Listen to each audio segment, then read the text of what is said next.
সালে 12,500 সিএনজি ছিল আর জনসংখ্যা ছিল 70 লক্ষ। বর্তমানে এই ঢাকা শহরে 2 থেকে 2.5 কোটি জনসংখ্যা আছে, কিন্তু একটি সিএনজিও বাড়ানো হয় নাই, অথবা প্রতিনিয়ত থ্রি হুইলার লাইসেন্স সরকার দিচ্ছে।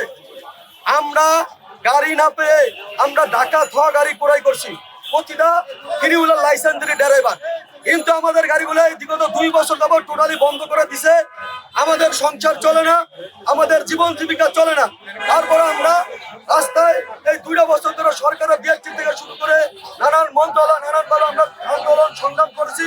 তার এই পরিপ্রেক্ষিতে বিএসটি থেকে আমাদেরকে 2033টা গাড়ি দেওয়ার জন্য মন্ত্রণালয় চিঠি প্রেরণ করে, কিন্তু মন্ত্রণালয় চিঠি প্রেরণ করলে আজকে 3 মাস হয়েছে। যে চিঠিটার সমাধান 1 সপ্তাহে দেওয়ার কথা ছিল, আজকে 3 মাস হয়ে গেছে, আমরা তার এখনো কোনো সুস্থ সমাধান পাই নাই। পরে 2টি মিটিং কল করে ক্যান্সেল করা হয়েছে। 3 বারের সময় মিটিং কল করার পরও আজও আমাদের কোনো সুস্থ সমাধান দেয় নাই, এবং আমরা এখন পর্যন্ত তারা বলে নাই যে আমাদের কি সমাধান দিবে। তাই আমরা গত 8/4/2026 সালে এই জাতীয় প্রেস ক্লাবের সামনে সাংবাদিক সম্মেলন করছি।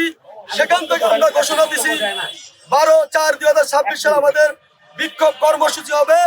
এখান থেকে আজকে যদি আমাদের দাবি দেওয়া মেনে নেওয়া হয়, তাহলে আমরা আজকে আরো কঠোর থেকে কঠোর আন্দোলন গড়ে তুলবো। তাই আমরা আজকে এখানে দাঁড়িয়েছি। আপনাদের সাংবাদিক ভাইদের বন্ধুদের মাধ্যমে জানাইতে চাই, মাননীয় প্রধানমন্ত্রীর জনাব তারেক রহমানের আমরা হস্তক্ষেপ কামনা করি। উনি তরুণ প্রধানমন্ত্রী, উনি সাধারণ শ্রমিকদের কথা যেহেতু ভাবে, উনি নানান ভাবে এটা ফ্যামিলি কার্ড, কৃষি কার্ড, নানান কার্ড নানানকে দিয়ে থাকে। আমরা কোনো কার্ড চাই না, যেহেতু আমরা কর্মজীবী শ্রমিক, থ্রি হুইলার লাইসেন্স প্রশিক্ষিত ড্রাইভার আমরা। তাই আমরা মাননীয় প্রধানমন্ত্রীর কাছে দাবি করব, আমাদের এই কম বেশি 3000 গাড়ি চলার অনুমতি দেওয়ার জন্য মাননীয় প্রধানমন্ত্রীর দৃষ্টি আকর্ষণ করছি।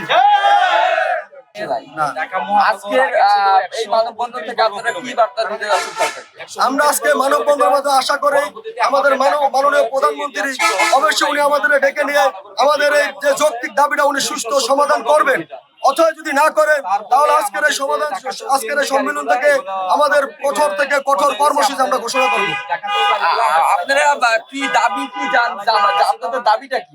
আমাদের দাবি হলো আমাদের গাড়িটা আমরা নিজের চালক নিজেই মালিক, আমাদের গাড়িটা আমাদের চালানোর অনুমতি দাও। এই গাড়িটা চালানোর অনুমতি দিলে শুধু আমরাই লাভবান না, সাধারণ যাত্রী এখান থেকে অনেক লাভবান হবে।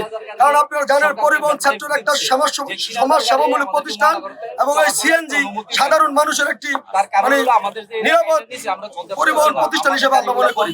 সেটা আমরা নিরাপদ তাদের যাত্রী সেবা দিয়ে থাকি। আমরা এখানে উল্লেখ করেছেন যে এখানে একটা আইনের একটা ধারা এখানে উল্লেখ করেছেন যে একটি গাড়ি একাধিক রাস্তায় চলাচল করতে পারে, মানে আপনাদের কোনো বাধা আছে কিনা? চলাচল বাধা আছে। এটা হলো যদি আমাদের গাড়িটা দিয়েও ছিল ঢাকা থ, মানে এটা জেলা, ঢাকা থ গাড়ি ঢাকা জেলাতে চলবে।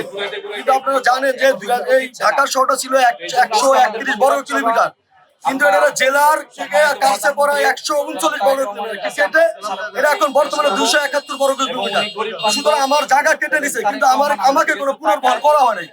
মূলত সেই দাবিতে আমরা 2033টা গাড়ি এই মহানগরে চলাচলের অনুমতি চাই। এবং 2018 সড়ক পরিবহন আইনে স্পষ্ট লেখা আছে, একটি অঞ্চলে যদি যাত্রীর তুলনায় গাড়ির সংখ্যা বেশি হয়, সে গাড়ি অন্য স্থানে হস্তান্তর করা যাবে। এটা স্পষ্ট 2018 ক ধারায় এই আইনে আছে। এটা সুতরাং আমরা সেই আইনের ধারা অনুযায়ী আমরা দাবিটা করছি, যৌক্তিক দাবি।